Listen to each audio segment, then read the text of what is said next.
Bismillahir-Rahmanir-Rahim. Rahmat-i-Alam.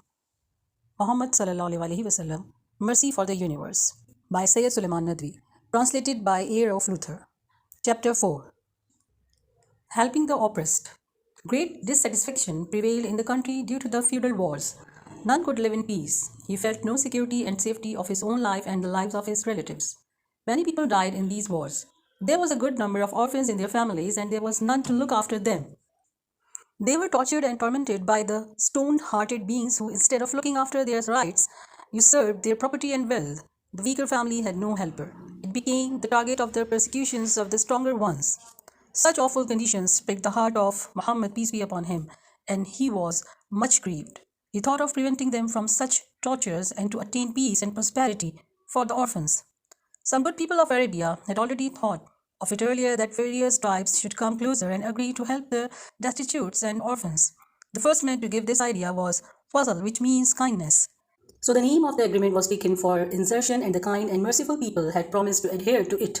It was known as Half al-Fazl. After the end of the Fajr war, Muhammad's uncle Zubair bin Abdul Muttalib suggested that whatever had been decided earlier, which the people had forgotten, may be revived. So persons of the families of Hashim, Zuhra and Taim assembled in the house of Abdullah bin Jadan, a rich and vigorous person, and promised that they would help the oppressed. No oppressor would be found in Makkah. The Holy Prophet also participated in this agreement. And thereafter he said, "Even today, I am ready to act on this agreement." Construction of Kaaba. Makkah is situated at such a place that it is surrounded by hills from all sides, and in the center of it is Kaaba. Whenever it rained, the streets of the town were flooded with water that rushed from hills and entered the houses of the people. The walls of Kaaba were not very high, nor it had any roof. It resulted that the Kaaba building was damaged seriously. The Makkans thought of rebuilding it and made its walls still higher. By chance, a trader's ship had come to Jeddah, a port of Makkah. The ship was seriously damaged. The Quraysh got the news and went there. They purchased some plans of the broken ship.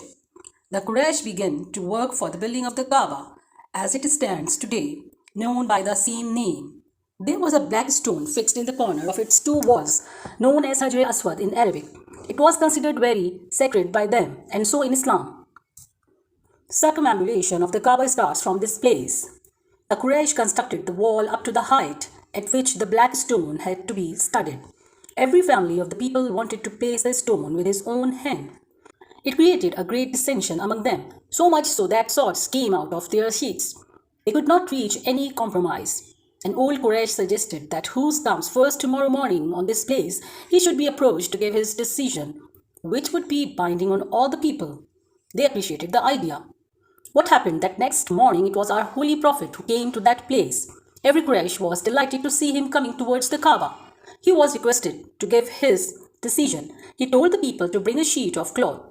It was spread on the ground. He put the stone on it and asked the four tribes to pick up the corners of the sheet of cloth and, raising it from the ground, bring it near the corner of the building, walls where the stone had to be placed. He put it at the proper place. In this way, a great crisis was averted. Trading. The Quraysh had followed the honorable profession of trade and commerce. When our prophet was of the age of shoulder the responsibilities of trade and commerce, he adopted this profession. He was famous for his piety and rightness, truthfulness, and sweet behavior and manners. He became a great success in this field. He always stood by his promise and fulfilled it. His associate Abdullah has said, "Once I transacted some business with him and it was not yet finalized. I said to him, 'I shall give my final words after my return.' Saying this, I went away. I forgot it. I remembered my promise after 3 days. I at once ran to him and found him sitting there waiting for me to come. He never felt angry, nor showed any sign of his displeasure, nor did he behave otherwise. Very politely he said, 'You have troubled me much. I have been waiting here for you for the last 3 days.' He was very clear and clean in business. Said, one of his companions, says, 'May my parents be sacrificed on him. Once he participated in a business along with me. He was ever true and clean in his dealings. He never squabbled nor criticized it.' Another associate, Abu Bakr, a Quraysh merchant, used to accompany him in the trade tours. They relied upon him so much that they used to hand over their goods to him for trading, and most of the residents of the town kept their wealth and ornaments with him as trust. He was reputed trustworthy.